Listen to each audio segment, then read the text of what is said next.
Good evening. My name is Joe Sam Robinson. It's our pleasure to have once again with us tonight Dr. Buck Melton. Welcome, Buck. Oh, sir. We normally make inquiries of how the political fortunes have come your way in the past few days. Would you like to share anything that's happened that our audience might want to know about? Well, political fortunes. Well, I mean, that puts me in the mind of an excellent quotation. Fortune favors the foolish. I've heard that. Yes. I've heard that. On that note,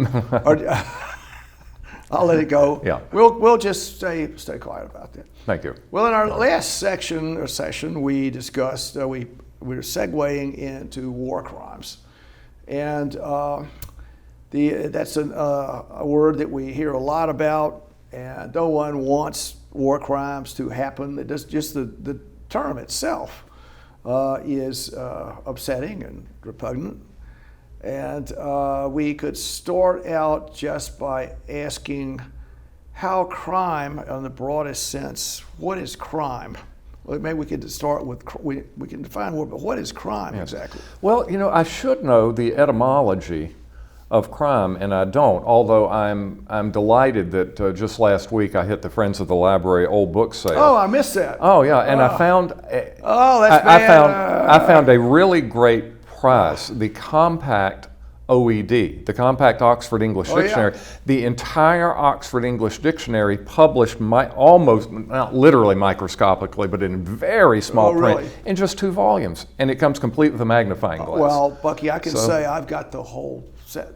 I've got the whole set. I'm an impoverished professor, I must say. I know I'm not sure how often I read it, but actually But I've got the whole set too. It's just really small. Okay. Yeah. All right. Yeah. So okay. Yeah. But my braggadocio is occasionally gets the better of me, but okay, let that go. I mean, well, if I had known I that, had a few shekels, I thought. If I had known that, I would have burgled your house and committed a crime long ago. Well, all right. I enjoy occasionally picking the volume up. Well, all right, on crime. But I will say that the difference between a crime and another injury is, so would you like to be Chris Rock or Will Smith for our little demonstration? Exactly? You didn't follow this? No. I'm glad that you have not been brainwashed by pop culture. Yes. The Oscars, we're filming this on this is Thursday night, yes. Isn't it? No, this is Wednesday night. Yes. So 3 nights ago, on Sunday night during the Oscars, the comedian Chris Rock made a joke at the expense of Will Smith's wife. And always a risky thing. Will Smith and his wife were seated in the audience. Will Smith proceeded to get up, walk up on the stage, and open hand slap Chris Rock, returning to his seat. And Chris Rock, at this point, the audio was all suppressed. But what was said, you can find it in some sources. Chris Rock says that the stuffing had just been slapped out of him by Will Smith. And Will Smith screamed from the audience, "Keep my wife's name out of your freaking mouth." Yes. And then he repeated it. It was really an ugly moment, and the internet has been aflame with this.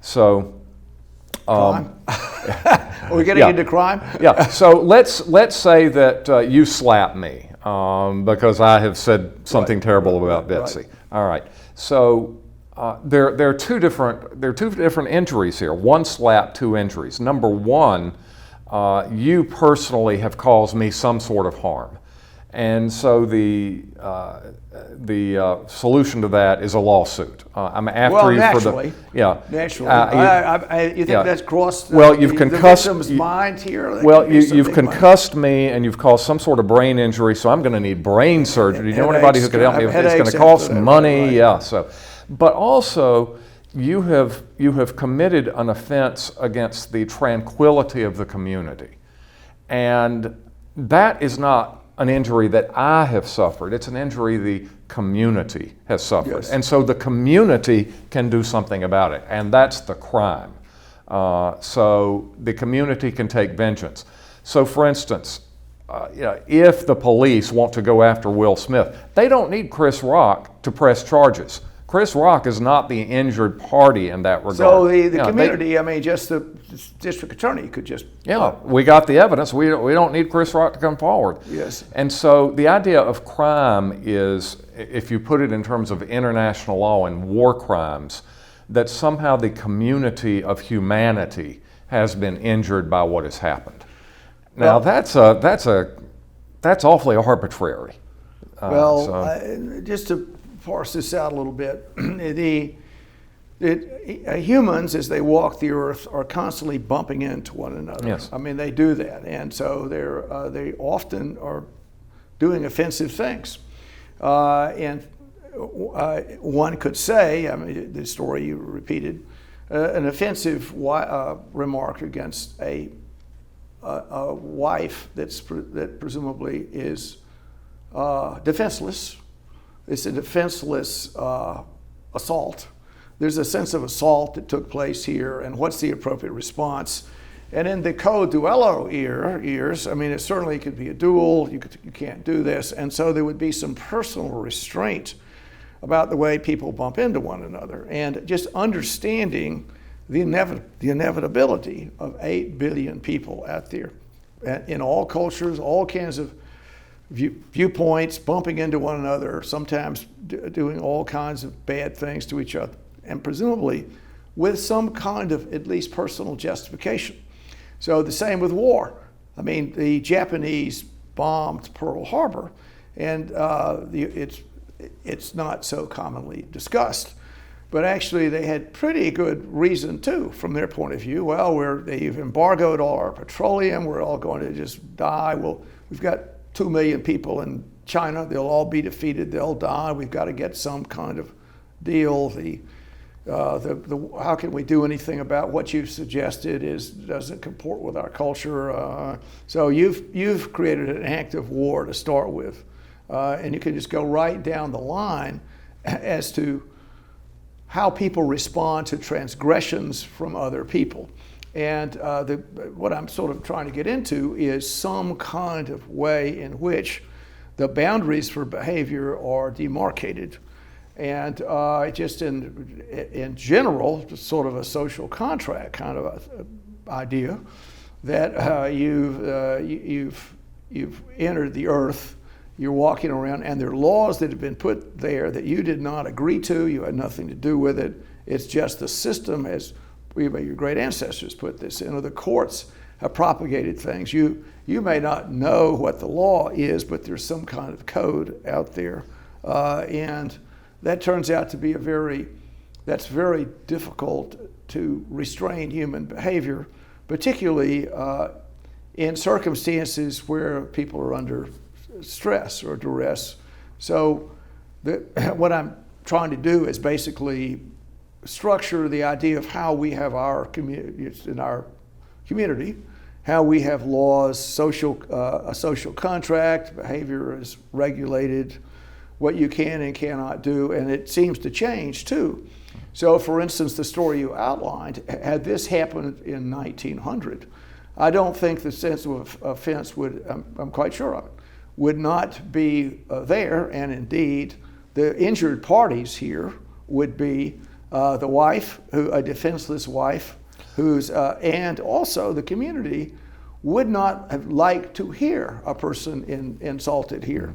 So in some places the community would rejoice at this, and so a question comes up, the community's values. What are the community's values, and do they deserve protection or not?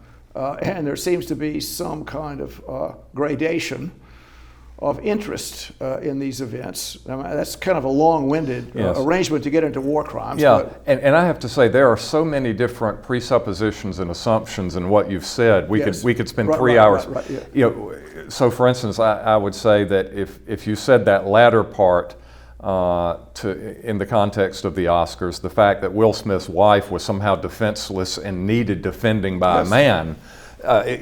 She's got her own talk show. She's got her own business. So yeah, she could have stand up and and slapped him herself. But that's just one of the idea that that we don't know what the laws are. Well, of course, it's probably impossible for any American to go through an entire day without breaking some law somewhere. Yes. The flip side of that, you keep mentioning the social contract, which, once again, a great many civilizations on Earth don't subscribe to the notion of the social contract. But they have one, even if they don't subscribe to it. There is some kind of relationship between the group and the individual. And a contract, the idea of contract conveys the concept of volition. So if a legal system is imposed on you, yeah, you may have duties under it, but that doesn't mean that you agreed to it. I agree with that. I agree with that comment. The social contracts that are out there, people did not sign up for them. Yeah. They're just there. In which case, are they contracts? That's my response. The answer is because individuals adhere to it, and there's some kind of quid pro quo that goes on generally between the individual and the group.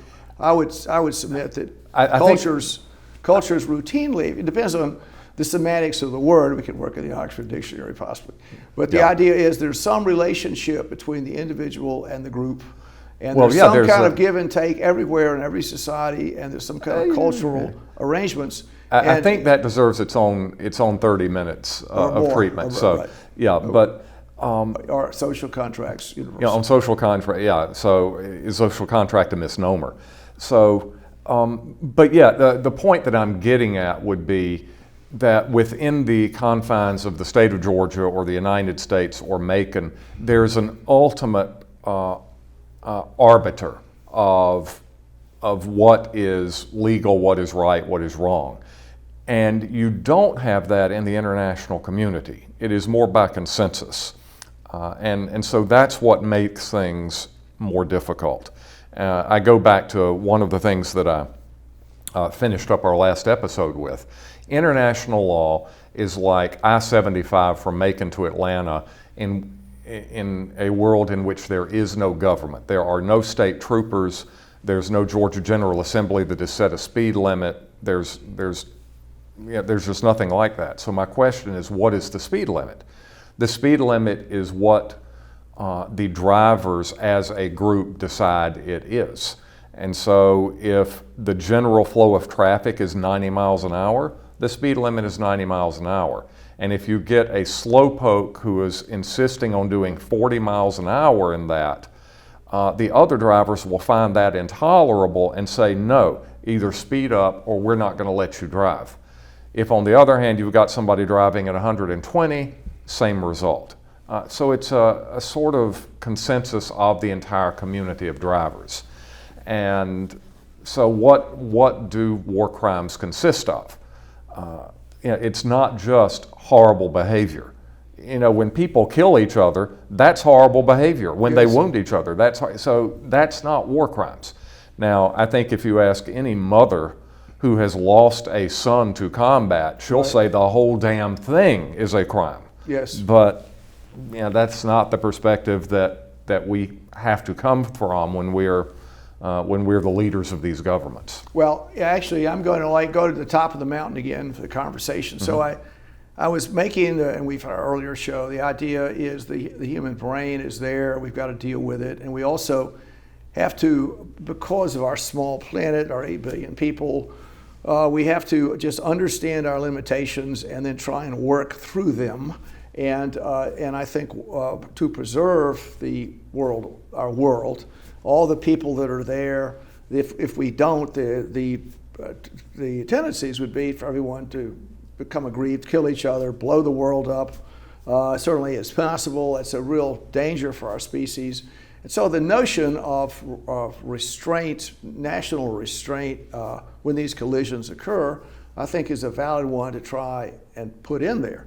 Now, we've been through how the fact that war itself is a crime, if the way I would define it, in that people injure each other. I'd say any injury inflicted by another human on another, rightly or wrongly, on a fellow human, you could say you could expand the net to say, well, that you hurt that person in some way, there's a crime.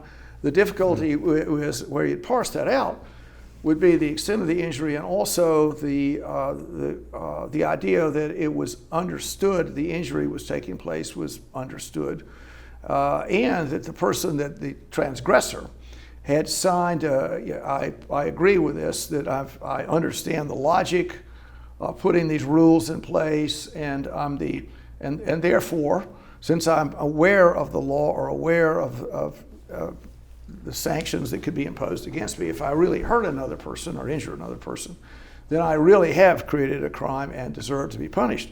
And the other thing that's missing from this conversation is punishment. So to me, I'm all in favor of the notion of war, having cast aside the idea that war itself is a crime, but putting as much limitations as we can on national conflict. So much the better, because the whole planet could be injured. So number one, I think it would be a war crime to use nuclear weapons. That to me now is a war crime. I think using destructive biochemical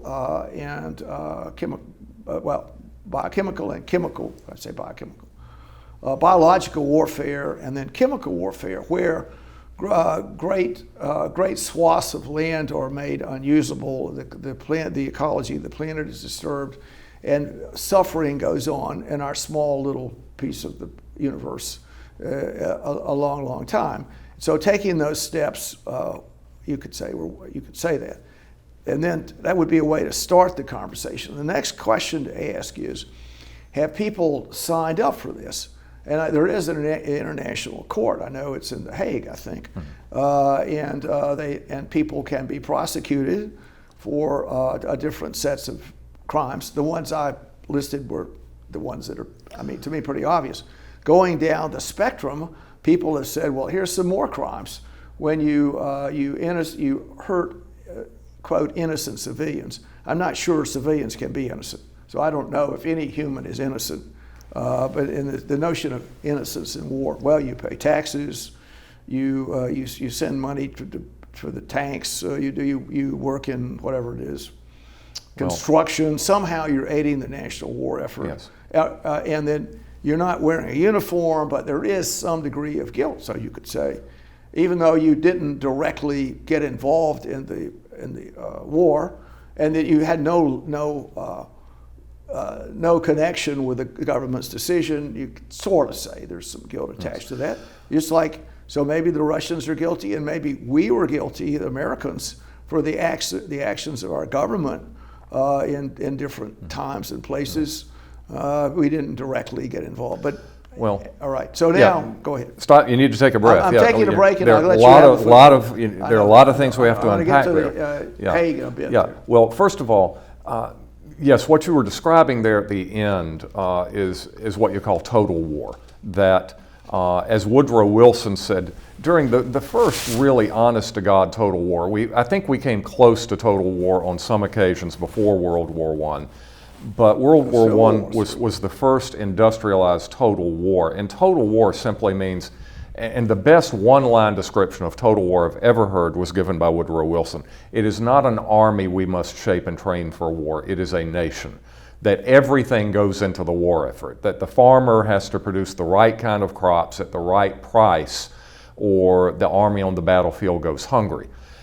Traditional laws of war under the Judeo-Christian tradition, which I talked about a little bit in our last episode. Yes. Number one, what justifies going to war? And number two, once you're in a just war, what actions are permitted in the fighting of that war? And one very strong traditional limitation was there are certain people you don't fight. And the idea eventually gelled into the idea of the non-combatant. But once you get to total war, where the economy of an entire specialized industrialized society is needed to keep that army in the field, non-combatants are a vital part of the war effort. This leads to the idea of strategic bombing in World War II.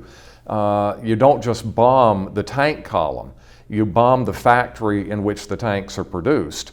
You bomb the factories that produce the parts that are used to build the tanks. You bomb the waterworks and the power plant without which the tank factory couldn't work.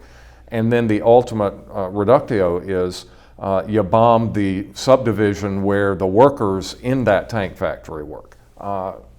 there's no limit to it. This is one of the things that make the 20th century the most blood-drenched century in human history up to this point. I mean, the 21st century, we'll see if we meet this or not. So that's a big one.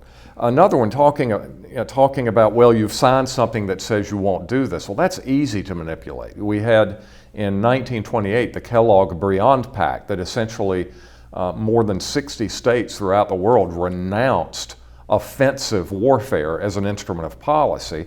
And then you get, I forget which article it is, Article 51 of the UN Charter that says aggressive war. Offensive war is illegal now under international law.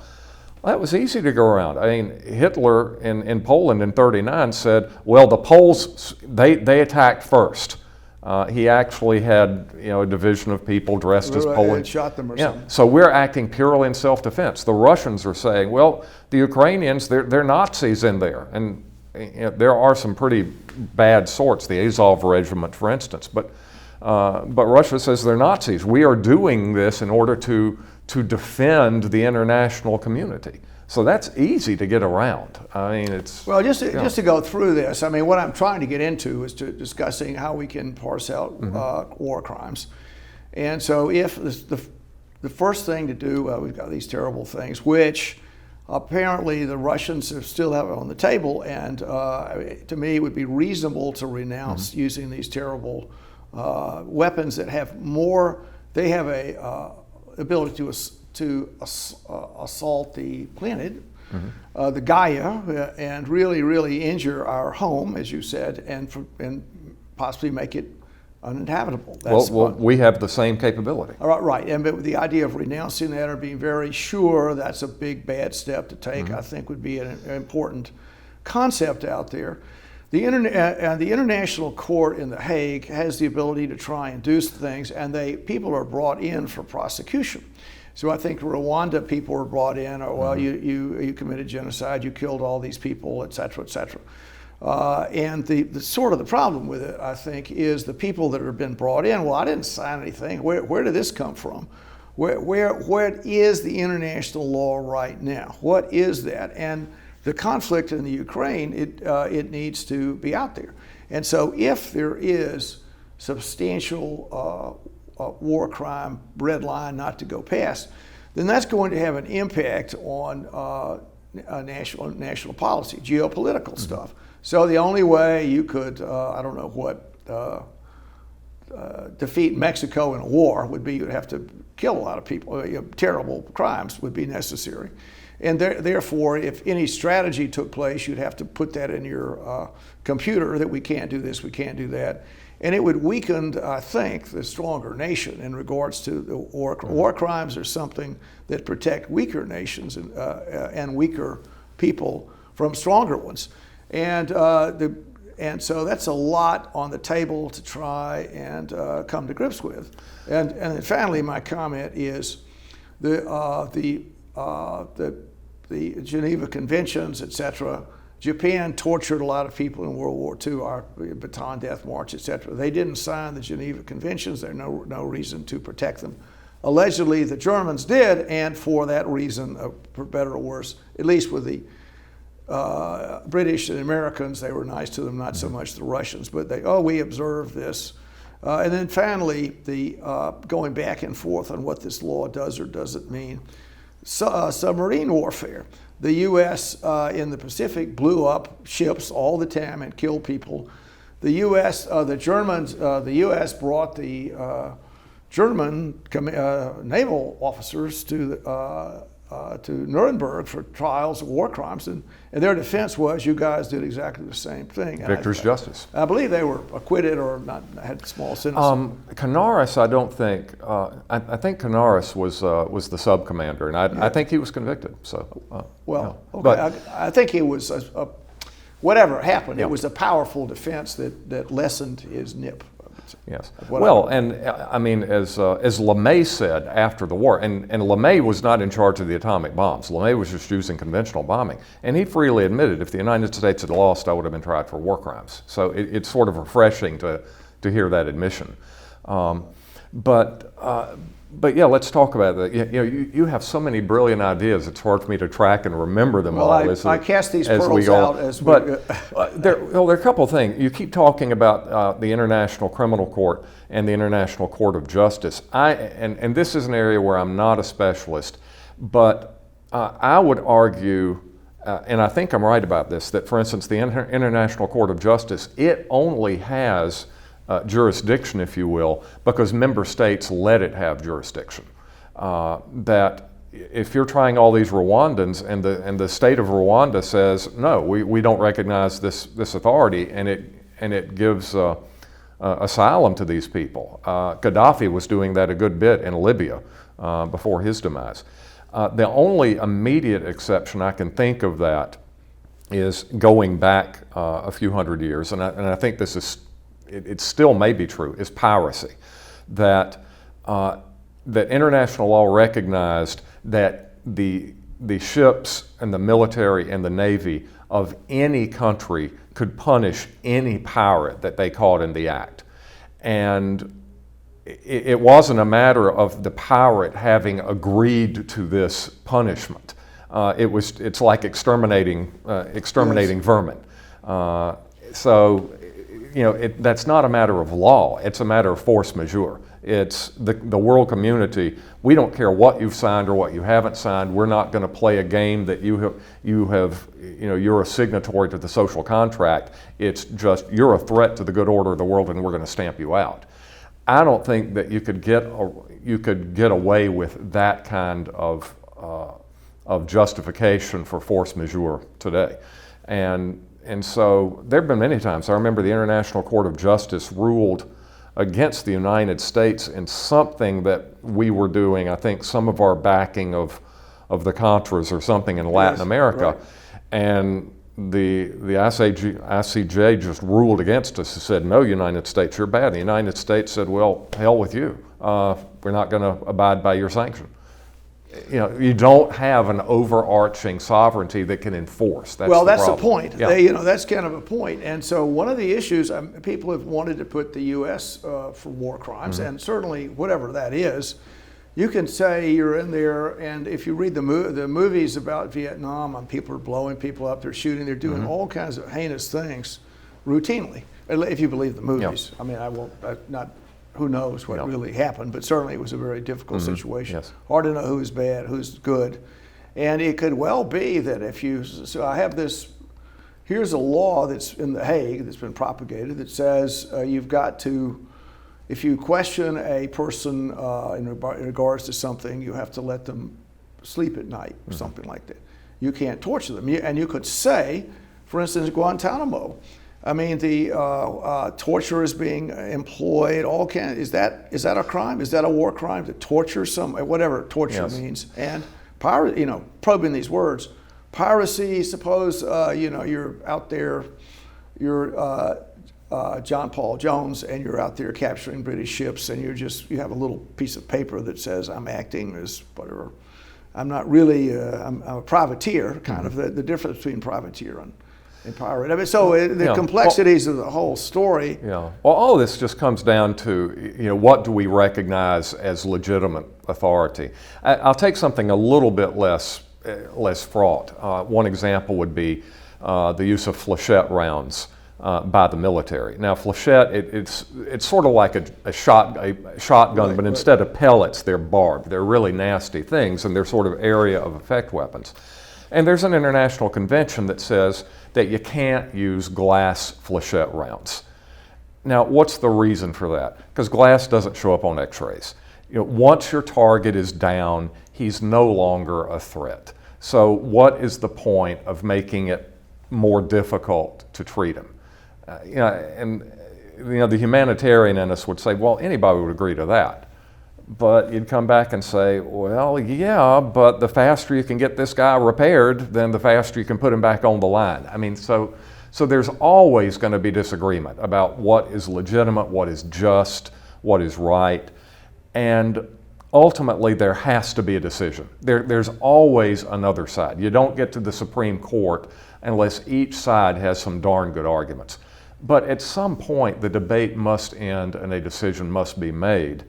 And if you're dealing with the entire planet and there's no one single sovereignty to make the decision, you're never going to get to a resolution. Now, here's sort of my last Yeah, comment. we got about a minute All right, left. our last comment is the way war acts is we've been through, well, we've got this, we've got these rules we should observe, but traditionally, classically in war, the deal is, number one is there's a piece of land there, and I want that piece of land. And if you stay on the land, number one, I will kill you if you resist me. That's point number one. Mm-hmm. Point number two, you can leave. And point number three, if you stay there, you have to take orders from me. Mm-hmm. And that is sort of the policy that's going on, I think, in the Ukraine right now, in the East. And so it's using terror, as you discussed, those little glass goblets. It's worse. Terror is a traditional thing to use in war. Yes. And the idea is that you're going to make those 4 million people leave. You've accomplished an enormous thing. And the more that you can terrorize and frighten people and get them to leave, mm-hmm. so much the better for your objective. And the only check on that is traditionally, if one state was acting like that, it might be able to bully another state. But if all the other states of the world come in against it for that behavior, that's the limit. And that's how international law works. Well, on that note, Bucky, I think we've had a useful conversation tonight. We wish you well in your political ambitions. Or whatever those are. We'll see you later. Great. Thank you. Thanks. This program is brought to you by the Georgia Neurosurgical Institute. For over 50 years, rendering neurosurgical care to patients of all social conditions, treating complicated problems involving the brain, spine, spinal cord, and peripheral nerves. Endeavoring to encourage quality care, medical research, innovation, and education on a local, national, and international basis.